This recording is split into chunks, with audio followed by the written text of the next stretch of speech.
नमस्कार, एनडीटीवी राजस्थान देख रहे हैं आप और मैं हूं आपके साथ शिवानी मिश्रा। आइए आपको लेकर चलते हैं राजधानी जयपुर, जहां पर राइजिंग राजस्थान मेन सेंटर में मौजूद हैं हमारे रेजिडेंट एडिटर हर्षा सिंह और इनपुट एडिटर सुशांत पारेख। उनके साथ कुछ मेहमान भी होंगे जो आपको बताएंगे कि इस समिट के क्या मायने हैं।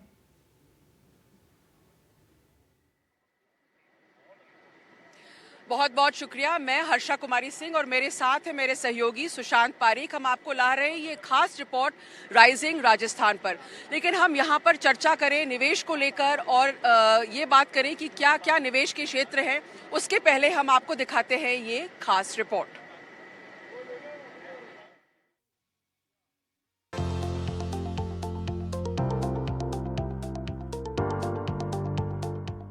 उम्मीदों के आसमान में राजस्थान तरक्की की नई उड़ान भरने को तैयार है। जयपुर में निवेशकों का जमावड़ा लग चुका है और विकास की बयार तेज करने की मुहिम शुरू हो चुकी है। एक साल से कम के कार्यकाल में इतने बड़े आयोजन की तारीफ तो हर कोई कर रहा है। खुद पीएम भी भजनलाल सरकार की तारीफ करने से खुद को रोक नहीं सके। बहुत ही कम समय में यहाँ भजनलाल जी और उनकी पूरी टीम ने शानदार काम करके दिखाया है। कुछ ही दिन में राज्य सरकार अपने 1 साल भी पूरे करने जा रहा है। भजनलाल जी जिस कुशलता और प्रतिबद्धता के साथ राजस्थान के तेज विकास में जुटे हैं, वो प्रशंसनीय है। राइजिंग राजस्थान में पीएम मोदी ने निवेशकों को प्रदेश में अपार संभावनाओं का आईना भी दिखाया। ये तो अभी शुरुआत है। मेरा हमेशा से विश्वास रहा है, राज्य के विकास से देश का विकास। जब राजस्थान विकास की नई ऊंचाई पर पहुंचेगा तो देश को भी नई ऊंचाई मिलेगी। वैसे तो राइजिंग राजस्थान से पहले ही 30 लाख करोड़ के एमओयू हो चुके हैं। अब समिट में करार और निवेश आने की उम्मीद है। माननीय प्रधानमंत्री जी की प्रेरणा और उनका मार्गदर्शन से ही राज्य में पहली बार ग्लोबल इन्वेस्टमेंट समिट का आयोजन हो रहा है, जिसमें 32 देशों द्वारा भाग लिया जा रहा है। हमने राज्य में विभिन्न क्षेत्रों में निवेशकों को प्रोत्साहन करने के लिए न केवल 10 नई महत्वपूर्ण नीतियां लागू की हैं, बल्कि ईज ऑफ डूइंग बिजनेस के क्षेत्र में भी ठोस कदम उठाए हैं, जिसके फलस्वरूप राज्य में निवेश को लेकर एक अभूतपूर्व माहौल बना है। इस समिट के प्रारंभ होने से पूर्व ही 35 लाख करोड़ रुपए से अधिक के एमओयू संपादित किए जा चुके हैं। खास बात यह है कि जिन उद्योगपतियों का राजस्थान से खास नाता रहा है, वो भी प्रदेश की विकास यात्रा में शामिल होने के लिए तैयार खड़े हैं। अडानी ग्रुप की ओर से एपीएसईजेड के सीईओ करण अडानी ने ऐलान किया कि अगले 5 साल में अडानी ग्रुप राजस्थान में 7.5 लाख करोड़ का निवेश करेगा। ये निवेश ग्रीन एनर्जी इकोसिस्टम में होगा। 6 मिलियन टन कैपेसिटी के नए सीमेंट प्लांट लगेंगे। इसके साथ ही airport, multi modal logistic plant से ट्रांसफॉर्मेशन होगा। Your vision for doubling the state GDP in the next 5 years gives us immense confidence to further expand our investment in this state. Let me now take this opportunity to outline some of our investment plans in Rajasthan. The Adani Group plans to invest over rupees 7.5 lakh crores across various sectors of the state economy, with over 50% of this investment being made over the next 5 years. निवेश की नई उड़ान के सहभागी Vedanta group के chairman Anil Agarwal और Aditya Birla group के chairman Kumar Mangalam Birla भी बने। मुझे गर्व है, हिंदुस्तान जिंक, केन, हमने अभी तक 1 लाख करोड़ का इन्वेस्टमेंट किया है। 1 लाख लोगों को एम्प्लॉयमेंट प्रदान किया है। 5000 कंपनियों को उससे लाभान्वित हुई है और उनका काम चल रहा है। हमारा एक्सपेंशन का काम चालू है। बहुत दिलो दिमाग से काम चल रहा है। इसको हम 3 गुना राजस्व को बढ़ा देंगे। 1,50,000 करोड़ राजस्व देश को जाएगा, उसमें से 40,000 करोड़ राजस्थान गवर्नमेंट को आएगा। The state's vision for developed Rajasthan 2047, we believe, is a bold commitment to industrial growth, job creation, eradicating poverty, and elevating the standard of living, a vision that inspires and aligns with our aspirations for a thriving and prosperous Rajasthan. Rajasthan's rise is inevitable, and I believe that there are 4 foundational factors for that. इस summit में 32 देशों के प्रतिनिधि शामिल हैं और 11 दिसंबर तक निवेश को लेकर मंथन करेंगे। 10 दिसंबर को प्रवासी राजस्थान कॉन्क्लेव होगा, तो वहीं सरकार की ओर से राजस्थानियों के लिए किए जा रहे प्रयासों पर चर्चा होगी। इसके अलावा बॉलीवुड सिंगर रविंद्र उपाध्याय अपनी प्रस्तुति देंगे, जबकि 11 दिसंबर को MSME कॉन्क्लेव होगा। कुल मिलाकर ये तय माना जा रहा है कि प्रदेश के इतिहास में ये समिट मील का पत्थर बनने जा रहा है। Bureau report, NDTV, Rajasthan.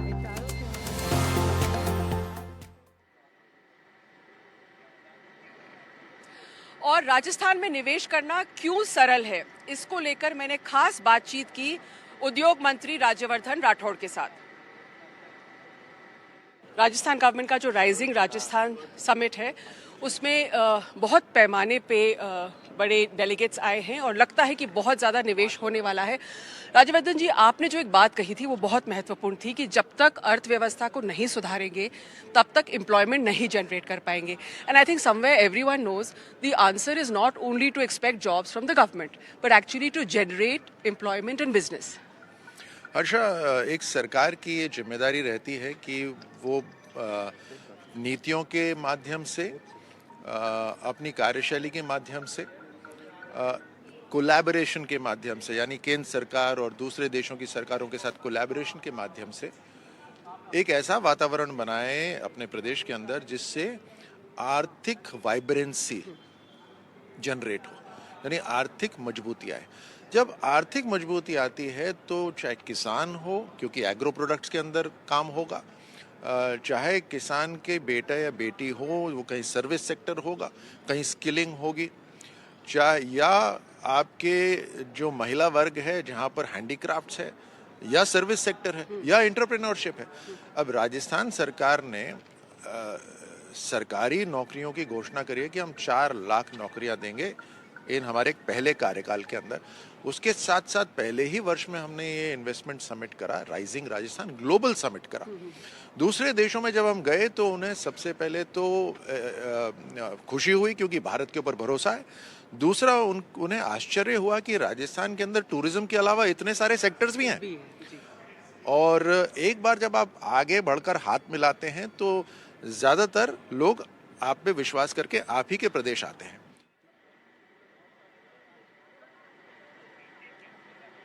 और किस तरह का निवेश होना चाहिए राजस्थान में, मेरे साथ कुछ खास मेहमान जुड़े हुए हैं। मेरे साथ अपरा कुच्चल है, लेकिन अपरा के पास आने के पहले मेरे साथ 2 बहुत खास मेहमान हैं। रूमा देवी, आपने उनको देखा होगा, रूमा देवी फाउंडेशन वो चलाती हैं, और सुरेश बिश्नोई हैं लघु उद्योग भारती से।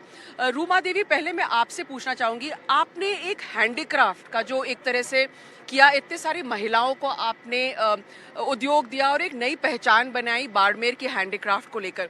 आज हमने देखा कि प्रधानमंत्री भी उसी के बारे में बोल रहे थे कि MSME को किस तरह से बढ़ावा देना है। लेकिन क्या आप मानती हैं कि अगर इजी लोन्स हो, लोन्स को एक्सेस हो, तो महिलाएं कुछ कर सकती हैं? और राजस्थान में हैंडीक्राफ्ट तो बहुत खास है। बिल्कुल, राजस्थान में हैंडीक्राफ्ट की कोई कमी नहीं है। हर एक गांव की अलग कला है और इस कला को बचाने के लिए, इस कला को रोजगार से जोड़ना बहुत ज़रूरी है। और अगर गवर्नमेंट महिलाओं को प्रोत्साहन देती है, लोन देती है और वापस फॉलोअप करती है तो महिलाएं आगे आ सकती है, क्योंकि लोन भी मिल जाते हैं, लेकिन वो भी सही उपयोग होना चाहिए। वो कहीं और खर्च कर देती हैं, फिर वापस भर भी नहीं पाती है, तो ऐसा नहीं होना चाहिए। पीछे फॉलोअप भी पूरा होना चाहिए। वास्तव में वो काम कर रही है, इससे बिजनेस को बढ़ावा मिल रहा है, तो वो निश्चित रूप से अपना जो राजस्थान का हैंडीक्राफ्ट है वो भी बढ़ेगा और महिलाओं को रोजगार भी मिलेगा। सुरेश बिश्नोई जी, आप लघु उद्योग भारती से जुड़े हुए हैं और जोधपुर क्षेत्र से हैं। हमने देखा कि PM ने कहा मेन फोकस इज MSME, लेकिन जोधपुर में जिस तरह से हैंडीक्राफ्ट और वुडन जो फर्नीचर का एक्सपोर्ट होता है, शायद और कहीं नहीं होता हो राजस्थान में। अब हमारे CM कह रहे हैं कि एक डिस्ट्रिक्ट एक हैंडीक्राफ्ट, तो आपको क्या लगता है धरातल पे किस तरह का निवेश चाहिए और क्या आपको लगता है कि सचमुच कोई बड़ा निवेशक MSME में या हैंडीक्राफ्ट में निवेश करने को तैयार है? आज अत्यंत हर्ष का विषय है। प्रधानमंत्री जी MSME के लिए बहुत ही ज़्यादा जोर दिया और जोधपुर के अलावा जयपुर से भी हैंडीक्राफ्ट का होता है। जोधपुर की बात करें तो जोधपुर से सालाना 5-6 हज़ार करोड़ का टर्नओवर होता है, एक्सपोर्ट करते हैं हम लोग और उसमें करीब 700-800 एक्सपोर्टर है। विशेष इसमें हमारे को धरातल की जहाँ बात कर रहे हैं उसमें हमारा कंपटीशन वियतनाम और चाइना से है। तो राजस्थान सरकार के भी जो पॉलिसी डिक्लेयर की उसमें उन्होंने 20,000 रुपये पर कंटेनर देने का हमसे बोला गया है, तो उसको प्रैक्टिकल अधिकारी वर्ग इम्प्लीमेंट कर दे तो बहुत खुशी की बात है। और केंद्र सरकार की तरफ से रोड टैप अभी 20 पैसे बढ़ाया है, तो हमारी डिमांड है 2 रुपये 50 पैसे 3 रुपये तक की, जबकि उसमें पहले 0.50 पैसे रोड टैप मिलता था, तो 20% बढ़ा के 0.70 पैसे हो गया। जबकि हमारी मूल डिमांड है कि 2.50 या 3 रुपये हमारे हो जाए, तो वियतनाम और चाइना से हम थोड़ा बहुत कॉम्पीट कर पाएंगे। इसके अलावा भी हमारे पहले मिलते थे ड्रॉबैक, वो सरकार ने अभी काफ़ी टाइम से रोक रखा है। उसमें अगर कुछ देंगे तो नए नए उद्योगियों को बहुत सहयोग मिलेगा। जो जमे हुए उद्योगपति हैं उनके लिए कोई फर्क नहीं पड़ता, इन चीज़ों की बहुत छोटी चीज़ हो जाएगी। लेकिन जो बताइए। नहीं सुरेश जी, जो आप कह रहे हैं मैं आपसे सहमत हूँ, क्योंकि आप एक मैस मार्केट की बात कर रहे हैं। लेकिन रूमा देवी, जो सुरेश जी कह रहे हैं, वियतनाम और चाइना से तो हमको कम्पीट करना ही नहीं है। एक तरह से जो आप करती है, आपकी एक खासियत है, एक हैंडीक्राफ्ट की एक खासियत है बाड़मेर में, तो उसके बारे में बताइए कि आपने वो जर्नी को कैसे शुरू किया और आप लोग क्या चाहते हैं सरकार से?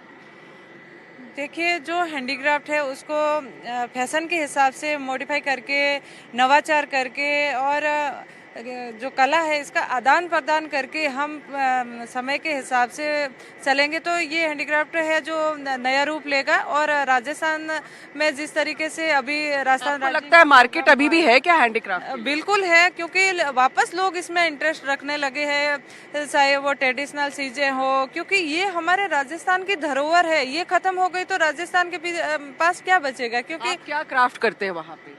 हमारा एप्लिक और एम्ब्रॉयडरी का वर्क होता है जो कपड़े पे होता है। हम होम फिनिशिंग आइटम बनाते हैं और साथ साथ में हम गारमेंट्स भी बना रहे हैं, जिसमें साड़ी, कुर्ता, दुपट्टे। और अभी हम नया ब्रांड लेके आ रहे हैं रोमानिया के नाम से, तो उसमें सब तरह के कपड़े होंगे, फिर उसमें वेस्टर्न भी होंगे, राजस्थानी होंगे, लेकिन साथ में जो अपने यहाँ की कला है, वर्क वही रहेगा। तो रूमा देवी, अब मैं आपको बता दूं कि वो हार्वर्ड में और जगह जगह लेक्चर दे चुकी है, लेकिन एक और बहुत इम्पोर्टेंट क्षेत्र है और वो है पर्यटन। और इसके लिए मैं सुशांत, मेरे जो सहयोगी है सुशांत पारिक को कहूंगी कि वो आगे चर्चा बढ़ाए। अपरा के पास आने के पहले, अपरा मैं आपसे भी कुछ सवाल लूंगी कि उसके पहले हम सुशांत पारिक के पास चलते हैं जो पर्यटन पे अभी बातचीत करेंगे। बिल्कुल हर्षा जी, और टूरिज्म पे बहुत बात हुई है। टूरिज्म, खासतौर पे ग्रामीण टूरिज्म, और पीएम मोदी ने भी जिक्र किया कि राजस्थान में टूरिज्म को लेकर अपार संभावनाएं हैं। अब तो बड़े बड़े सेलिब्रिटी जो हैं वो राजस्थान में ही शादियां या जो अपने जीवन के कुछ खास पल जो है बिताने के लिए आते हैं। हमारे साथ यशवर्धन राणावत हैं, टूरिज्म को लेकर काम कर रहे हैं। और बड़ी महत्वपूर्ण बात यह है कि खासतौर पर झीलों के संरक्षण को लेकर बहुत सीरियस जो है काम हो रहा है राजस्थान में। अब जब सेशन आप अटेंड कर रहे थे टूरिज्म को लेकर, तो किस तरह के मुद्दों पे चर्चा हो रही है और एक बड़ा खास सुझाव आपने झीलों को लेकर सरकार को दिया? झीलों को लेकर मैंने बात की है गजेंद्र सिंह जी शेखावत साहब से, जो यूनियन टूरिज्म मिनिस्टर हैं, और दिया कुमारी जी से भी बात की। इस पे हमने पहले कुछ आर्टिकल भी लिखे हैं। उदयपुर से, उदयपुर झीलों की नगरी के नाम से जाना जाता है और झीलों के लिए बहुत मशहूर है। और उदयपुर में जितनी भी शादियाँ होती है, सेलिब्रिटी वेडिंग्स होती हैं, वो झीलों की वजह से होती है। झीलें और पहाड़ियाँ उसको बहुत सुंदर बनाती हैं। ये जो उदयपुर की झीलें हैं, ये धरातल पे अभी बहुत सारा काम मांग रही हैं। इन झीलों में काफ़ी सारा सीवेज जा रहा है, गंदगी पड़ी है झीलों के अंदर। शाम की अगर आप झीलों की तस्वीरें देखेंगे तो बड़ी सुंदर आएगी, पानी का रिफ्लेक्शन आएगा, लाइट्स दिखेंगी। लेकिन जब आप उन्हीं झीलों को दोपहर में देखने जाएंगे तो वो सीवेज से भरी पड़ी मिलेंगी आपको, पानी बिल्कुल स्वच्छ नहीं है। तो हम लोग धरातल पे जुड़ के और काम करना चाह रहे हैं। हम लोग सरकार के साथ कंधे से कंधा मिला के चलना चाह रहे हैं। हम चाहते हैं कि हम जो प्रेजेंटेशंस तैयार करें, जो काम धरातल पे करें, वो सरकार सीरियस वे में देखें उन्हें। और हमारे बहुत सारे सजेशन सरकार को रहे हैं। इन सजेशंस में हमने सरकार को एक सजेशन दिया है अडॉप्ट मॉन्यूमेंट, और दूसरा सजेशन दिया है टूरिज्म डेवलपमेंट बॉन्ड। अब आप देखेंगे कि टूरिज्म डेवलपमेंट बॉन्ड एक बहुत ही फ़ायदे वाला सजेशन है सरकार को, क्योंकि सरकार के पास हमेशा फंड की कमी होती है, क्योंकि सरकार के पास काम बहुत सारे होते हैं, तो हर काम तो एक साथ हो नहीं सकता है। तो तो फंड के लिए टूरिज्म डेवलपमेंट बॉन्ड का जो सजेशन है उससे सरकार स्टेक होल्डर्स को और इंडस्ट्रियलिस्ट को इनवाइट कर सकती है, बुला सकती है टूरिज्म डेवलपमेंट बॉन्ड में पैसा निवेश करने के लिए, और वो पैसा जो वो निवेश करें टूरिज्म डेवलपमेंट बॉन्ड में, वो पैसा सरकार इन हेरिटेज साइट्स को डेवलप करने में काम में ले सकती है, और ये पैसा व्यापक लेवल पे राजस्थान में रेज किया जा सकता है, और राजस्थान इसका एक बहुत सुंदर उदाहरण हिंदुस्तान के लिए बन सकता है। हिंदुस्तान के दूसरे राज्य भी उस उदाहरण को देखते हुए आगे बढ़ सकते हैं। दूसरा जो सजेशन है टूरिज्म डेवलपमेंट बॉन्ड के सिवा अडॉप्ट अ मॉन्यूमेंट। जितने इंडस्ट्रियलिस्ट जो राइजिंग राजस्थान में इन्वेस्ट कर रहे हैं MOU के माध्यम से, वो अपने पूरे सारे निवेश में से सिर्फ 1%, केवल 1% राजस्थान के किसी भी एक मॉन्यूमेंट को, जो कि ध्यान नहीं दिया गया हुआ मॉन्यूमेंट है, जो निगलेक्टेड मॉन्यूमेंट है, उसे ले लें, चाहे कोई छतरी हो, घाट हो, मंदिर हो, कुछ भी हो, उसे लेके डेवलप करें, 10-15 साल तक उसे चलाएं।